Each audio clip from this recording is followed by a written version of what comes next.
Why I believe narcissistic abuse or getting over narcissistic abuse is one of the hardest things you'll ever have to go through in your life. Notice I said one of the most difficult things you'll have to go through. I'm not saying that this is, I believe we all will go through difficult things within our lives. But this is one of the most difficult things that you will ever go through. Now, let me back up and say, for those of you that have never, because there are many, many people that have never been in a relationship with a narcissist, or dated or married one, or been in a partnership with one. And for those of you that have not been, I say to you, God bless you. And may you never have to recover from something like this. But for those of you that have, I'm going to give you 3 reasons. And I can give you more, but we're just going to stick to 3 reasons why this is one of the hardest things you'll have to get over. And number one, that is because you're not just grieving the person that you were with.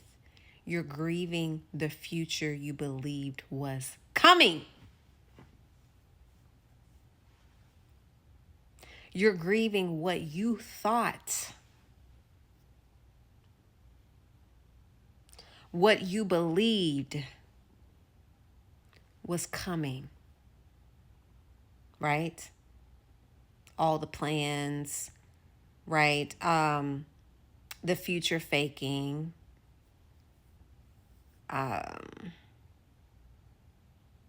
the dreams, the milestones. Remember, I talked about dates, specific dates.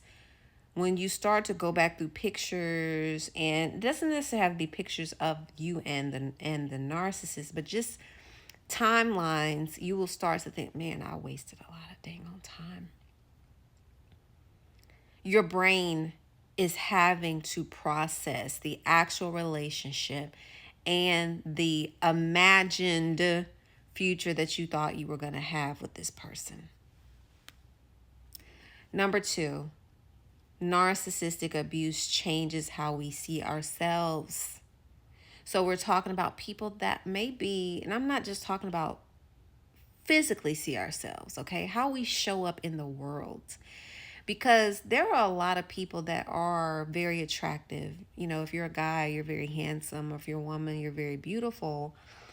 But it's a step further. I've been told that I'm very beautiful, but what people compliment me the most on is my inner beauty. They say, man, you just have a really good heart, and it just makes your outward beauty even more beautiful. But that's what I get complimented on the most, is how pretty my heart is. And when you go through narcissistic abuse, you can look at yourself and look down on yourself and say a zillion things that aren't even true.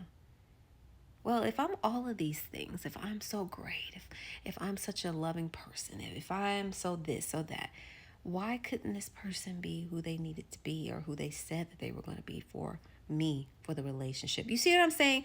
You start to play all of these things over in your head, and at the end of the day, y'all, has nothing to do with you.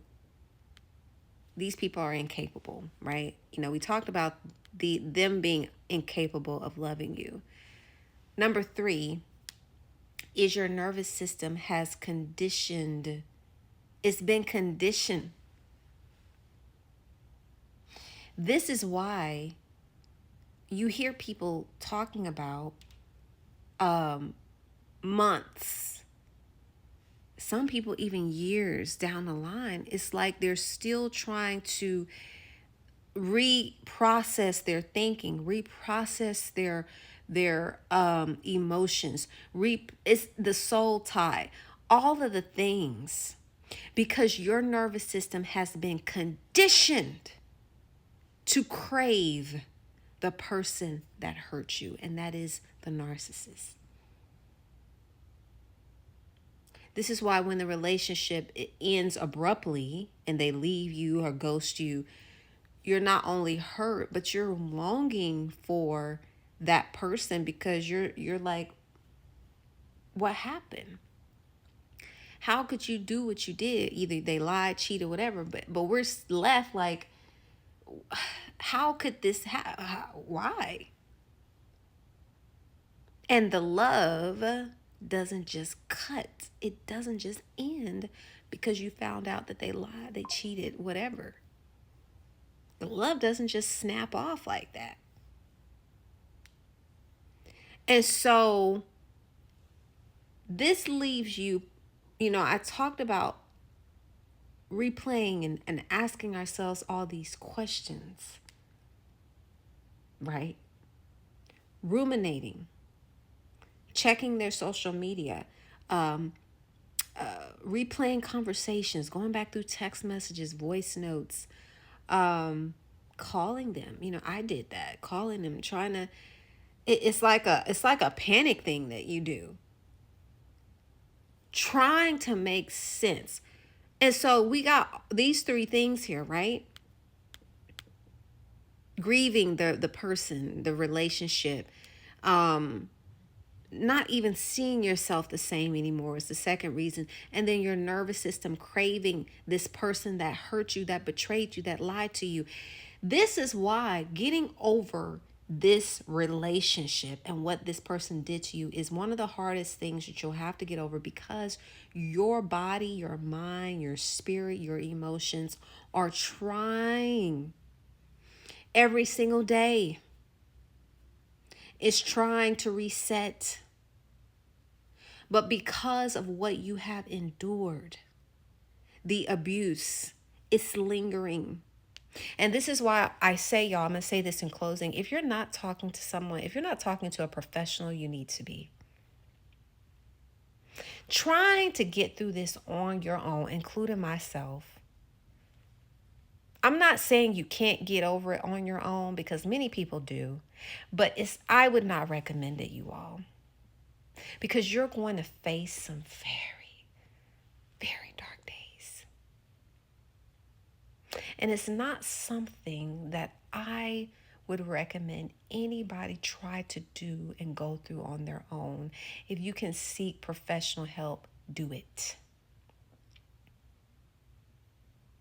One thing I tell people in my one-on-one sessions, if you're not doing this, you need to journal today. Start journaling today. Get your thoughts out on paper today. It's going to help you. It's a release. And it is going to help you get all of those thoughts out, those emotions out. Put it on paper, put it on your computer, put it on your notepad, whatever. But you cannot sit and continue to beat yourself up over what you have gone through. You have to move forward little by little, right? Because it's a process. It's a process. Little by little, you're going to move forward, but in a healthy way, right? If you need help, if you need coaching, I'm offering one-on-one sessions. The link is in my bio. I love you guys.